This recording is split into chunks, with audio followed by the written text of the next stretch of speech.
Nazir, Sindh high court Gorano dam की रिथा ख़िलाफ़ 2017 में दाख़िल करायल दरख़्वास्त रद्द करे छॾी आहे। अदालत जो चवणु आहे त गोड़ाणो डैम की रिथा सां माहौल ते हानिकार असर पवण जूं के भी शाहिदियूं साबित नाहिनि थी सघियूं। दरख़्वास्त गुज़ारनि गोड़ाणो डैम जे माहौल ते हानिकार असरनि बाबति कुछ तस्वीरूं ऐं बयान जमा करायो। अदालत जो चवणु आहे त लेबोरेटरी जी रिपोर्ट्स ऐं सिंध कोल अथॉरिटीअ जी शाहिदियुनि मां माहौल ते ख़राब असरनि जी तस्दीक नाहे थी सघी।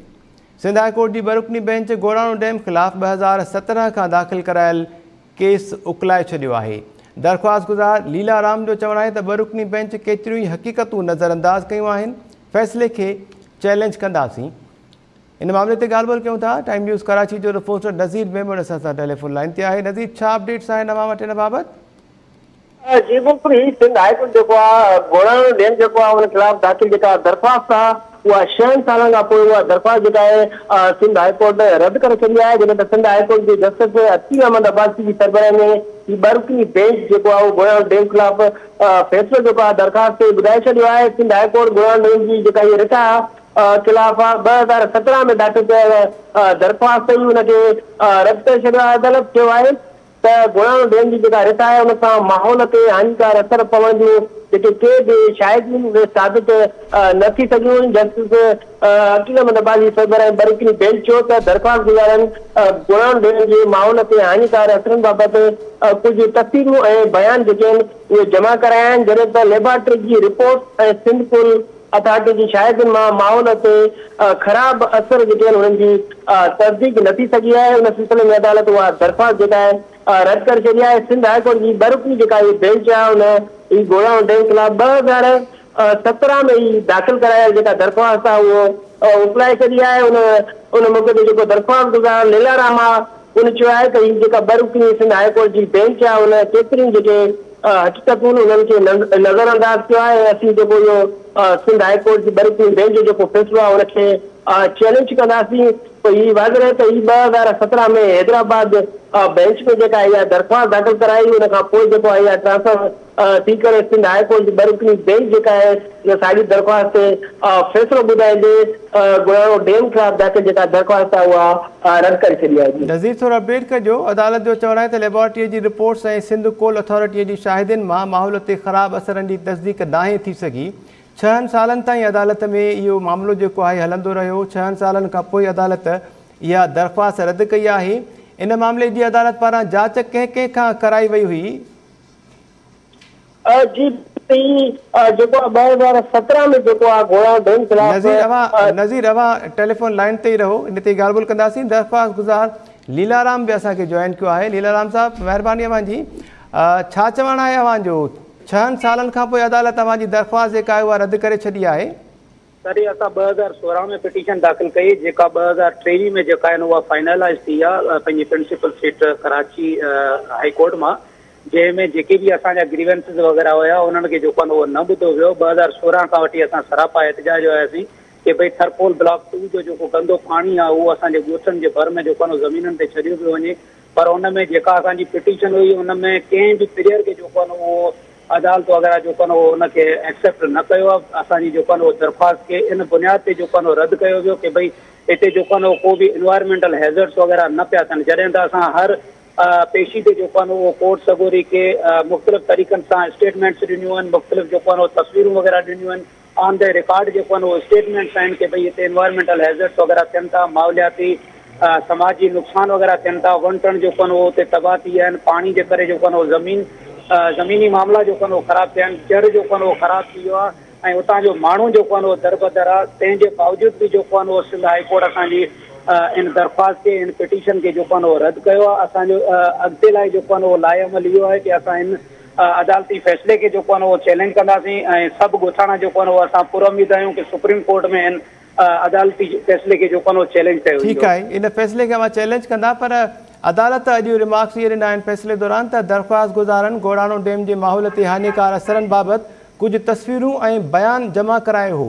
अवां पारां मौक़िफ़ कहिड़ो इख़्तियार कयो वियो अदालत में? कुझु सबूत बि अवां ॾिना हुआ त माहौल ते केतिरो ख़तरनाक असर पइजी सघे थो इन गोड़ाणो डैम ठहण सां?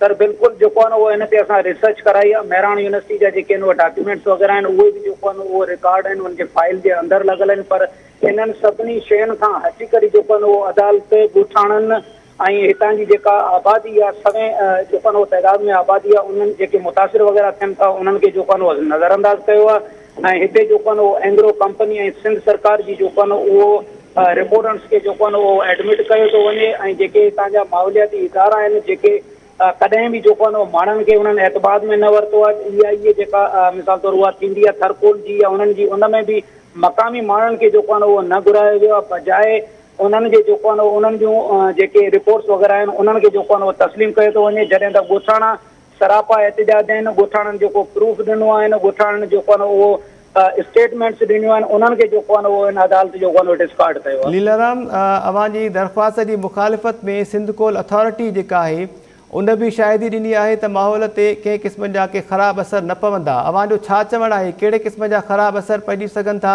केतिरी आबादी आहे केतिरा ॻोठ आहिनि जेके मुतासिर थियण जो अवां ख़दशो ॾेखारियो आहे?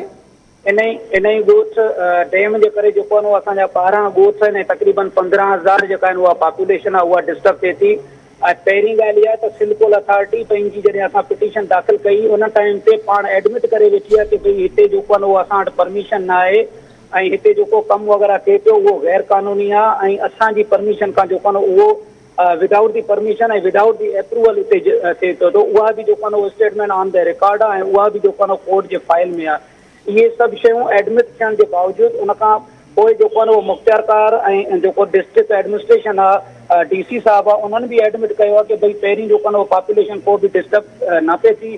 पोइ बाद में जेको आहे उहो कोर्ट जे अंदरि इहो स्टेटमेंट जमा करायो आहिनि कि भई हेतिरा ॻोठाणा जेको आहे डिस्प्लेस थियनि था डिस्टर्ब थियनि था उन सां गॾोगॾु जेको आहे हेतिरनि ॻोठाणनि जी जेको आहे उहो ज़मीन उते जेको आहे उहो ख़राबु थिए थी। उहे सभु शयूं ऑन द रिकॉर्ड ते हुजण बावजूदि जेको आहे उहो इहा पिटीशन असांजी रद्द कई वई आहे। ऐं 6 सालनि जे दौरान अदालत पारां ॿुधो कंहिंखे वियो अवां खे ॿुधो वियो केतिरियूं ॿुधणियूं थियूं कहिड़नि खातनि जा अमलदार स्टेक होल्डर्स इन में एंग्रो कंपनी सिंध कोल अथॉरिटी एनर्जी डिपार्टमेंट माहौलियाती डिपार्टमेंट ऐं गॾोगॾु जेको असां पिटीशनर आहियूं जेके इन्हनि 12 ॻोठाणनि जा जेको आहे असां पिटीशनर आहियूं पर अक्सर हर डेट ते जेको आहे उहो कंपनी अमलदारनि ऐं सिंध सरकार जा जेके नुमाइंदा आहिनि उन्हनि खे जेको आहे उहो तरजीह बुनियादुनि ते ॿुधो वियो आहे पर आम हिकिड़े ॻोठाणे खे या आम जेके पिटीशनर आहिनि उन्हनि जी जेको आहे का बि ॻाल्हि जेको आहे उहो ॿुधी न वई ऐं उन्हनि खे हर जॻह ते जेको आहे उहो इग्नोर कयो वियो आहे। पर जॾहिं त जेको आहे उहो कॉन्स्टिट्यूशन असांजो प्रोवाइड करे थो जेके असांजा फंडामेंटल राइट्स आहिनि ऐं उन्हनि जी जेको आहे उहो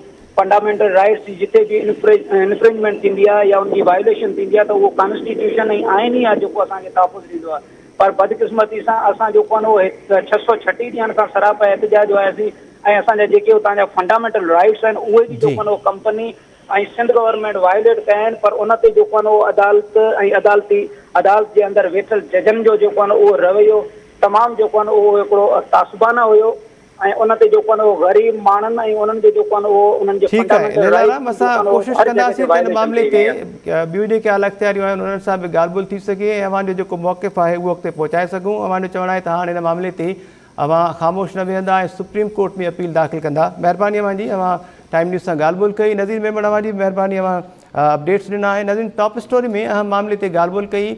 गुज़िरियल 6 सालनि खां वठी गोड़ाणो डैम रिथा जे हवाले सां सिंध हाई कोर्ट में दरख़्वास्त दाख़िल कई वई हुई जेका 6 सालनि खां पोइ अदालत इहो चई करे रद्द करे छॾी आहे त माहौल ते ख़राब असर पवण बाबति कंहिं बि क़िस्म जूं शाहिदियूं नाहिनि मिलियूं जंहिंजे करे इहा दरख़्वास्त रद्द कजे थी।